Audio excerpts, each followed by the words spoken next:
வணக்கம் மக்களே. நம்ம இப்போ அபுதாபி விசா ஸ்டாம்பிங் பற்றி தான் பார்க்க போகிறோம். திருவனந்தபுரத்தில் பண்ணணும். அதுக்காக கோயில்பட்டியிலேருந்து ட்ரெயின் ஏறியாச்சு. திருவனந்தபுரம் வந்தாச்சு. திருவனந்தபுரத்தில் ரயில்வே ஸ்டேஷனில் இருந்து நம்ம அப்பாயின்மெண்ட் எடுத்த சென்டர் பார்த்திங்கன்னா பக்கத்தில் தான். ரயில்வே ஸ்டேஷன்லேருந்து ஆட்டோவில் போயிருந்தேன். ஸோ இதுதான் railway station, Thiruvananthapuram railway station. இங்கேருந்து அப்படியே வெளியில் வந்து ஒரு ஆட்டோ பிடிச்சி கிளம்பியாச்சு. நான் ஏற்கனவே அப்பாயின்மெண்ட் வாங்கி வச்சுருந்தாங்க அந்த சென்டரில். அந்த மாதிரி எனக்கு விசா ஸ்டாம்பிங் வேணும்னு சொல்லிட்டு டாக்குமெண்ட்லாம் ஆல்ரெடி ஃபார்வர்ட் பண்ணியிருந்தேன். ஸோ ஆட்டோவில் வந்து கிளம்பியாச்சு. இங்கே என்னென்னா அவங்க ஏர்லி மார்னிங்லேருந்தே ஒர்க்கை ஸ்டார்ட் பண்ணிடுவாங்க. 5 மணிலேருந்து ஒர்க்கை ஸ்டார்ட் பண்ணுவாங்க.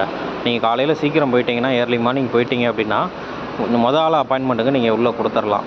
நீங்கள் காம்கா மெடிக்கல் போட்டிருந்தா ஓகே, போடலை அப்படின்னாலும் அதுவுமே 6 மணிக்கு இங்கே அப்பாயின்மெண்ட் கிடைக்கும். 6 மணிக்கு நீங்கள் மெடிக்கல் சென்டரில் போய் எடுத்தீங்கன்னா உங்களுக்கு 11 மணி 12 மணிக்கு ரிசல்ட் வந்துடும். நீங்கள் அதுக்கப்புறம் விசா ஸ்டாம்பிங்கு மெடிக்கல் ரிப்போர்ட்டை வச்சு பண்ணிக்கலாம். இல்லை நீங்கள் ஊர்லேயே மெடிக்கல் போட்டு போனால் உங்களுக்கு ஈஸியாக இருக்குங்க. திருச்சியில் மெடிக்கல் போடலாம், சென்னையில் போடலாம், இல்லை திருவனந்தபுரம் போய் டேரெக்டாகவும் போடலாம்.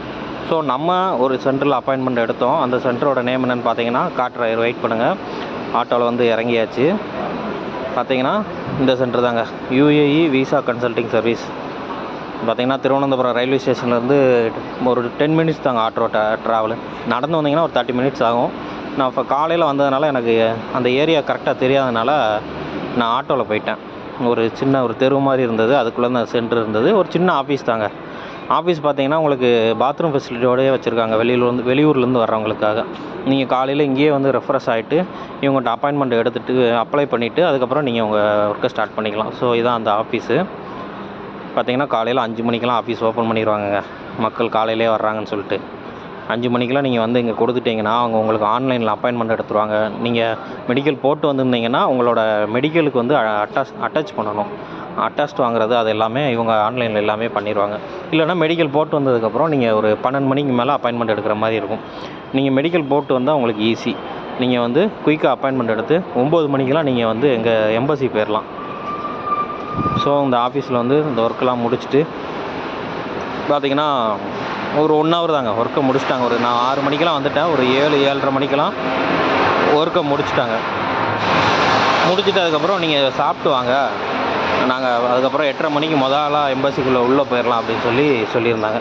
அதனால் ஸோ நம்ம இங்கே பக்கத்தில் இங்கே ஒர்க்கெல்லாம் முடிச்சுட்டு இங்கேயே ரெஃப்ரெஷ்ஷெல்லாம் பண்ணிவிட்டு வெளியில் போய் சாப்பிட போயாச்சுங்க. கேரளா ஃபுட்டு, இடியாப்பம் வித் முட்டை கிரேவி நல்லா செமையாக டேஸ்ட்டாக இருந்ததுங்க. ஒரு பக்கத்துலேயே ஒரு கடை, வாக்கபிள் டிஸ்டன்ஸ் தான். இந்த ஆஃபீஸு அப்புறம் எம்பசி இது எல்லாமே வாக்கபிள் டிஸ்டன்ஸ் தான். இந்த ஆஃபீஸ்லேருந்து எம்பசிக்கு ஒரு 5 மினிட்ஸில் நடந்து போயிடலாம். எம்பசிக்கு வெளியில் நான் ஃபோட்டோ எடுக்க ட்ரை பண்ணேன். அங்கே உள்ள செக்யூரிட்டி இருந்துட்டு எடுக்காதீங்க அப்படின்னு சொல்லிட்டாங்க. அதனால் நான் அந்த பிக்சர்ஸ் எதுவுமே வீடியோஸ் எதுவுமே இதில் ஆட் பண்ணியிருக்க மாட்டேன். ஸோ காலையில் நம்ம பிரேக்ஃபாஸ்ட்டை முடிச்சுட்டு அப்படியே கிளம்பி அவங்கள அந்த கன்சல்டிங் ஆஃபீஸ்லேருந்தே நம்மளை கூப்பிட்டு போய் உள்ளே போய் விட்ருவாங்க. அப்பாயின்மெண்ட் எடுத்து வச்சுட்டு விட்ருவாங்க. எல்லாம் முடித்ததுக்கப்புறம் நம்ம ஊருக்கு கிளம்பியாச்சுங்க. ஊருக்கு அதே ட்ரெயினில் திரும்ப கிளம்பியாச்சு கோயில்பட்டிக்கு. பார்த்திங்கன்னா உங்களுக்கு வந்து ப்ராசஸ் வந்து பார்த்திங்கன்னா நெக்ஸ்ட் டே கிடைக்கும். அதை வந்து நீங்கள் எந்த ஏஜென்சியில் அப்ளை பண்ணீங்களோ அவங்களே உங்கள் பாஸ்போர்ட்டை கலெக்ட் பண்ணி உங்களுக்கு வந்து திரும்ப கொரியரில் அனுப்பி விட்ருவாங்க. நீங்கள் அப்பாயின்மெண்ட் எடுத்து நீங்கள் அவங்க கூட உள்ளே போயிட்டு வந்தால் போதும்.